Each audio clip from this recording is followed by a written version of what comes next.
Stepping away from the CNC just for a short while to get back to our 59 Starcraft and our retro mod electric renovation. This shows the electric motor. This is a 10 kilowatt motor. And the bottom part, the leg, is off of a 57 Johnson 35. We've got our tilt and trim. The steering right now is just temporarily clamped together so we can kind of get our dimensions set up where we want them. Still figuring out the best place for the pulleys and the best place for those springs. That battery there is for the tilt and trim because the motor will require some different batteries, and building the box for that will be another project. And this shows our front controls as they are at the moment. Over the last couple of weeks, in between other projects, I've gotten some benches and some seats in. These are on swivel mounts.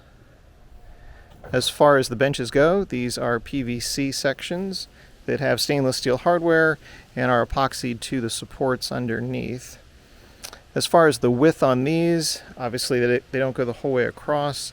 We will CNC some angles, some sort of gussets for those corners, and that's on the drawing board right now.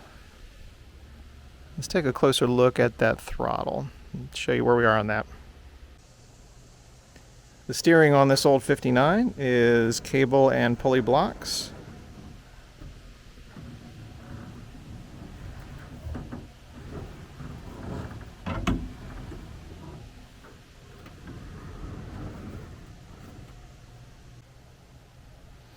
This meter here is made by a company called Grintech, and this gives us lots of data.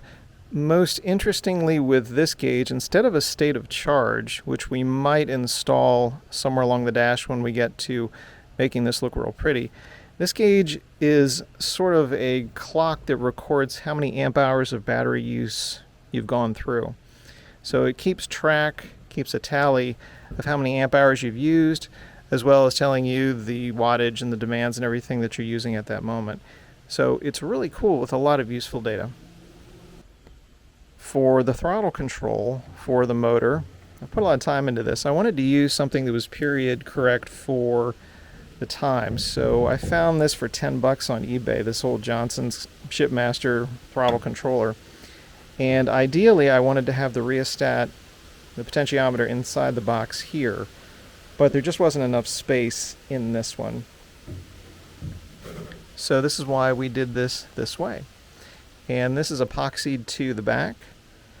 We've got a piece of HDPE here to keep this solid and in unison in the same position here. And it's got a really nice tactile feel here. I'm surprised how cool that feels. Super, super cool. A few thoughts on the motor here, this 10 kilowatt motor. It's at its essence basically a golf cart motor. For the cover, that came off of a Evinrude 33 Ski Twin that I found on Facebook Marketplace. Sanded down, filled in the holes and the dings, and then with the CNC machine made some vinyl decals for the side, which came out kind of cool. And right about where my feet are is where the battery box, the battery bank will go, and we're still working on that design. So we're getting there, and we'll work a few CNC projects into this as well. Fun stuff. Thanks very much for taking a look.